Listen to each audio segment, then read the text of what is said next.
comes to reducing injury risk in running, there's strong evidence reporting that adopting a forefoot strike landing pattern may sustain a lot better on the knees and the long bones as compared with heel strike running. And I posted links to a few videos I did in the description box on why this is. In this video, though, I'm going to talk to you about how to use your knees when you run so that they are more safeguarded from injury, and how using your knees in a more functional way may help give you more gas mileage for those longer distances. So essentially, your forefoot strike can be made even more safe and more economical when both knees are slightly bent and flexed at all times when you run, especially making sure the knee is slightly bent at touchdown. What's the functional and economical relevance in doing so? According to a number of studies, which are linked down below the video in the description box, how you use your knees when you run may play a very crucial role in not only reducing the distinctive impact forces, such as excessive impact collisions, compressive loading, bone stress, and mechanical strain that are all considered a major cause of most common running-related injuries. Slightly bending the knee at touchdown when running helps reduce these opposing forces on the knee, largely by improving the foot's positioning at touchdown, in that it enables the foot to drop more closely to your hips, which is your center mass, and maintaining a slightly bent knee upon it at touchdown during running essentially makes overstriding or overreaching with the foot too far in front of your center of mass more fully preventable, and helps keep your stride within a shorter range, which may result in only weakly interacting forces. But keeping both knees softly bent is more than just good for having a very protective effect on the leg. It may also be a spring enhancer, which is necessary for better running economy. Keeping both knees softly bent and therefore flexed at all times during running, but most essentially at touchdown, may produce a more cost-effective stride in that knee flexion at touchdown was found to lower the leg's moment of inertia, meaning that it may become less difficult for the cyclic rotation of the legs to accelerate the body's mass forward. Essentially, it may help keep your stride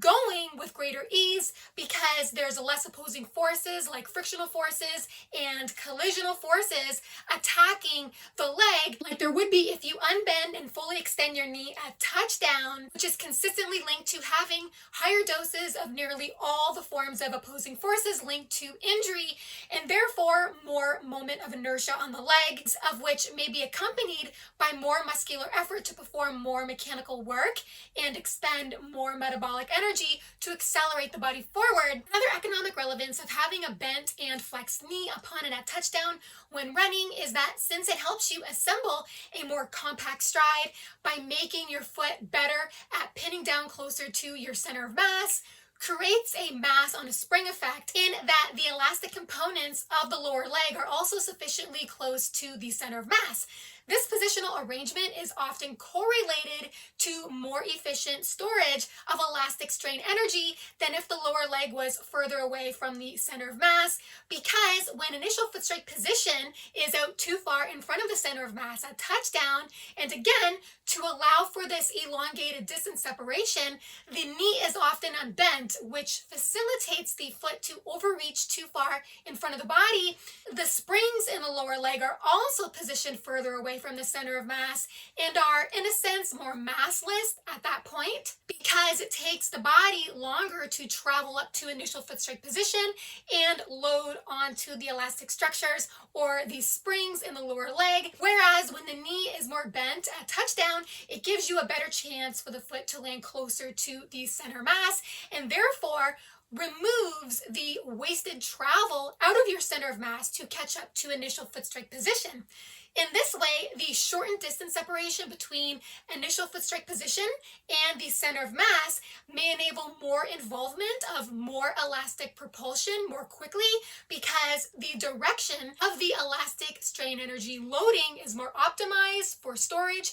and reuse, which in turn may reduce muscular power to thrust the body forward, thereby potentially giving more efficient accelerations. So if your stride feels flat, heavy, and unresponsive, make sure both knees are slightly bent and softly flexed, never unbent, locked out, and stiff, especially at touchdown, because One of the ultimate wastes in running is not using the elastic strain energy in the springs of the lower leg, and to ensure that you are capturing elastic strain energy more optimally is to ensure both knees are bent. And also equally important, you want to make sure you are slightly leaning forward from the ankles so that you keep your center of mass more forward, which is going to effectively help keep the distance between initial foot strike position and the center of mass shorter and your stride more spring enabled. To that end, I posted links to videos on drills on how to develop a forward lean from the ankles so that you avoid slouching over or jackknife at the hips when you run. I hope you've enjoyed this video. If you did, feel free to hit the thumbs up button as well as the subscribe button if you haven't already, where you will stay more informed on heel strike running versus forefoot strike running. Thank you so much for listening and watching. Have fun out there on the roads and trails. Bye for now.